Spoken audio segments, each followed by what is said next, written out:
দুর্গাপুর ইস্পাত কারখানায় মনোনয়ন ঘিরে উত্তেজনা। এমপ্লয়িজ কোঅপারেটিভ সোসাইটি লিমিটেডের মনোনয়নে উত্তেজনার সৃষ্টি হয়।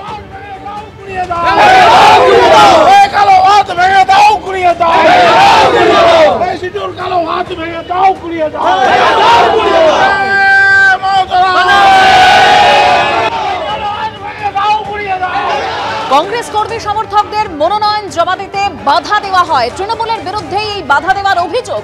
দুপক্ষের বিরুদ্ধে যে অভিযোগ ইতিমধ্যে সামনে আসছে, দুপক্ষ রাস্তায় বসে তুমুল বিক্ষোভ দেখায়। ঘটনাস্থলে পুলিশ পৌঁছয়। একেবারে সেই ছবি আপনারা দেখতে পাচ্ছেন।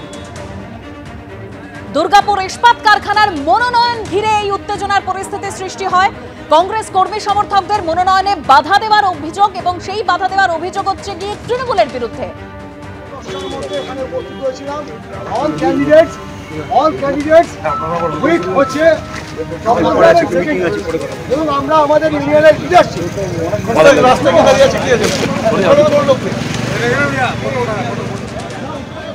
আমরা 10:30টায় এমপ্লয়ি উইথ আইডেন্টি কার্ড, কনজিউমারের যারা মেম্বার 48 জন ক্যান্ডিডেট উইথ ওমেন এবং SC/ST সবাই আমরা নিয়ম মেনে এসেছিলাম। 10:30টার সময় আমরা বাধাপ্রাপ্ত হই বহিরাগতদের হাতে। আমরা ইয়াসিসকে ফোন করি, স্পেশাল অফিসারকে ফোন করি, এবং পশ্চিমবঙ্গ পুলিশের যে বাহিনী, সেই বাহিনী দাঁড়িয়ে দাঁড়িয়ে দর্শকের ভূমিকা পালন করে।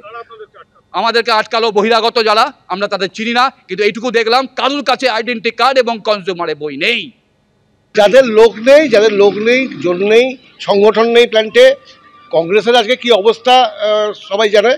নিজেদের জাহির করার জন্য, নিজেদের মাইলেজ নেওয়ার জন্য, ফুটেজ নেওয়ার জন্য লোক করছে, কিন্তু প্ল্যান্টের ভিতরেও কোনো সংগঠন নেই, বাইরেও কোনো সংগঠন নেই, পশ্চিমবাংলাতেও কোনো সংগঠন নেই, কোথাও কিছু নেই। না, আমাদের কোনো বহিরাগত নেই, এগুলো বাজে কথা, এগুলো একদম ভিত্তিহীন কথা, কোনো বহিরাগত নেই।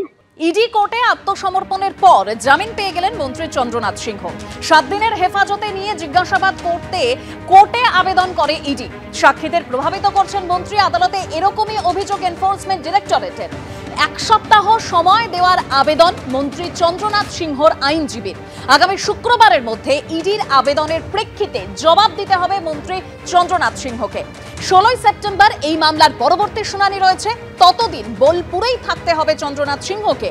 নিয়োগ দুর্নীতি মামলায় 12 সেপ্টেম্বর কারামন্ত্রীকে আত্মসমর্পণের নির্দেশ দিয়েছিল ইডির বিশেষ আদালত।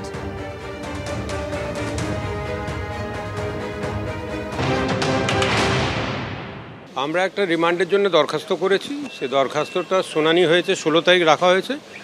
ইন দ্য মিন টাইম বলা হয়েছে যে কন্ডিশন এইটাই যে উনি কলকাতা এবং ওনার কনস্টিটুয়েন্সি ছাড়া আর কোথাও যেতে পারবেন না। মামলার শুনানি 16 তারিখ আছে।